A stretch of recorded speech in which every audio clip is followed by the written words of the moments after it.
Hey everybody, welcome back to my channel. My name is Krista and this is KB Books. Today I have just a quick wrap up of all of the books that I read in the month of June.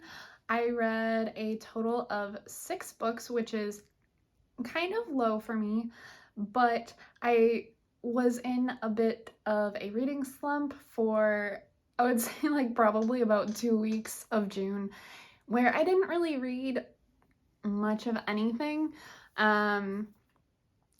So what can I say? The important thing is that I was able to get back on track towards the end of the month, and I actually had some really enjoyable reads towards the end of the month. So without further ado, let's go on and get into it. The first book that I read in June was Persuasion by Jane Austen. For me, I think Persuasion actually is my second favorite, like very close second favorite to Pride and Prejudice. And so that was a really fun time. It is definitely a 5-star book for me. I love it. And it tells the story of Anne Elliot, who is the main character. She is like 27, I think. And so back in Regency era, that would have made her essentially a spinster with kind of no hope of getting married. And then the hero of the story is Captain Wentworth. Anne and Captain Wentworth were engaged prior to the start of the book, and then Anne broke it off because she was persuaded by an older family friend who didn't think that Captain Wentworth was a good option for her. So Anne, breaks off the engagement with him, and then Persuasion takes place about 8 years after the fact, and they are both still very much like in love with each other, but it has like this almost romantic comedy trope of Captain Wentworth begins pursuing someone else because he's like trying to get back at her to like be spiteful or whatever, and it's just, I love it. I love it. I think Anne is a fantastic protagonist. She's not the headstrong, witty type of character that, Elizabeth Bennet is, but she's just this very constant, gentle, and I think that that's a very valuable thing to have in main characters. And then I love Captain Wentworth. If you want to hear me talk about Captain Wentworth, go watch my mid-year freakout book tag because he is my new fictional crush. Thank you. The next book that I read in June was The Black Flamingo by Dean Atta. I gave this one 4.5 stars. I don't read a whole lot of like poetry or verse, but this book was written in verse, and it tells the story of Michael, who is a half-black boy growing up in, I believe, London, and it starts when he's around like 6 or 7 and goes all the way through until college, and it's kind of just a journey of, discovery of the self and identity and how he kind of fits in the world, being that he is, a member of the gay community, and kind of coming to terms with that in some not very friendly environments that he's growing up in. And then when he goes to college, he really is able to find a self for him.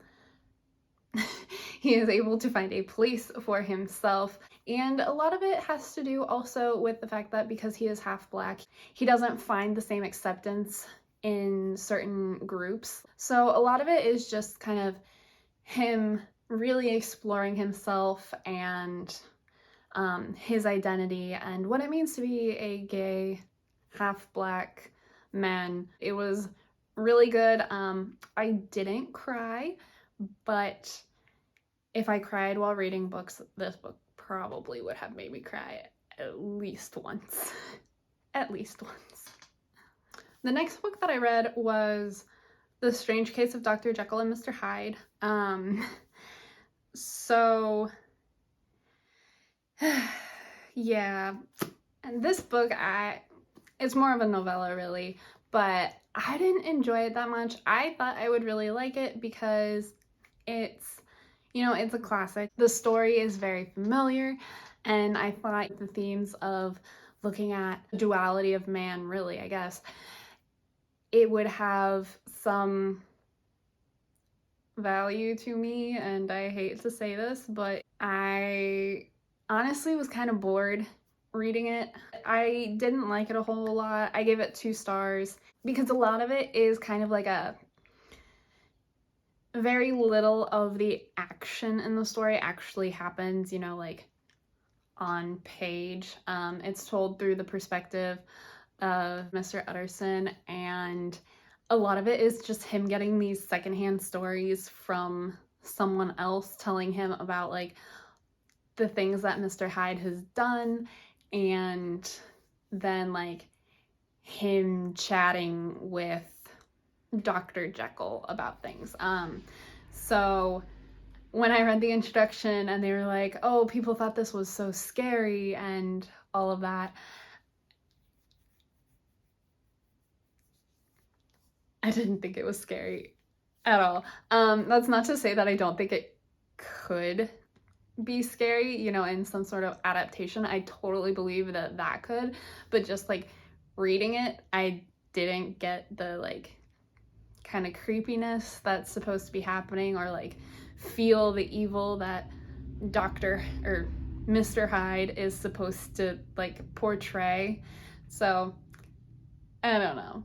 It just was not for me. So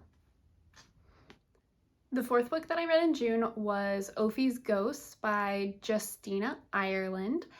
And this one was really cute. This kind of got me out of my reading slump a little bit because I couldn't put it down. It tells the story of Ophie, who is 12 years old, and she is living in 1922 Georgia. Right at the beginning, she has a traumatic experience occur, and she realizes that she's able to see ghosts. And after this traumatic experience, she and her mother move to Pittsburgh to live with her Aunt Rose. When Ophie and her mother get to Pittsburgh, they begin working in this manor for these really wealthy people. Ophie is kind of given the task of taking care of the manor's owner, who is this really awful old lady. She's rude and just ugh. While she's there, Ophie sees all of these ghosts from, you know, different time periods throughout the manor's history, and so she kind of starts talking to them, and she meets this one ghost, and she kind of becomes obsessed with helping her, and things just kind of escalate from there. Going into it, I didn't know that there was going to be, you know, kind of a murder mystery aspect of it. So that was really fun, and I think it resolved really, really well. I gave this book, I think, 4 stars. Very, very well written, very cute, and a good story. If you love like historical fiction, supernatural type stuff, it was really fun.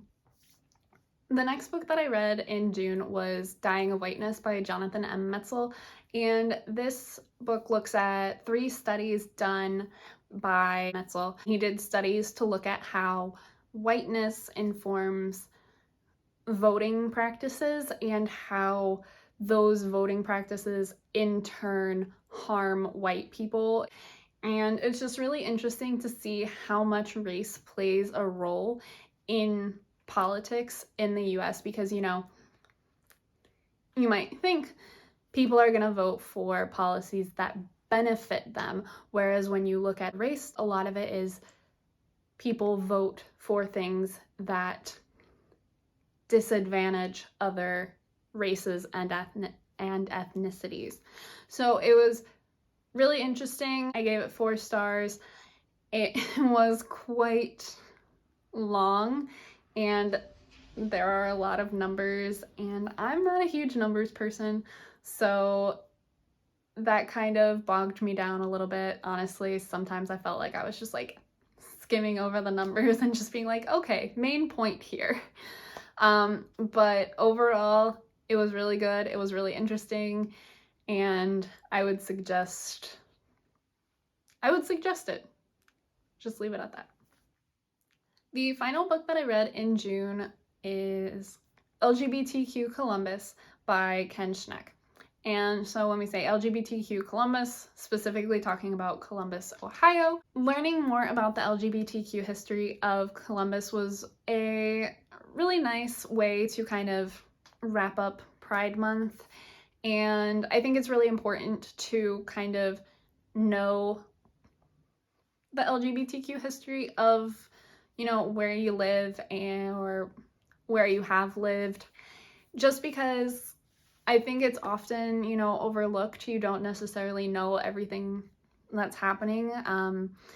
Like, you know, Pride Month, obviously, and there's a lot of great stuff that happens during Pride Month, but there's stuff that's happening, you know, year round, and in some ways you kind of have to know the history to understand why things are the way they are currently. And I think that this book did a really good job of kind of giving an overview of the history and the current organizations and events that happen within Columbus for the LGBTQ population.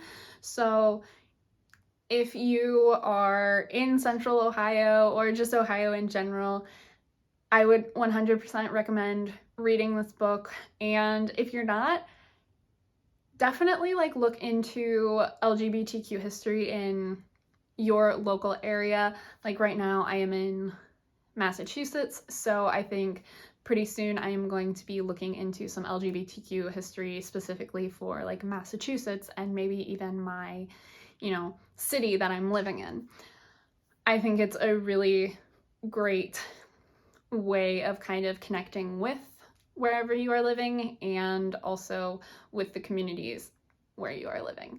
So I gave this one, I think, a 4.5 stars. I had a hard time rating it because I was like, I wish it had been a little bit more in depth, but also like it does exactly what it was designed and is supposed to do. But yeah, it was a good read. It was quick, and I really enjoyed learning about that history. All right, so that concludes my wrap up for this month. It was pretty short.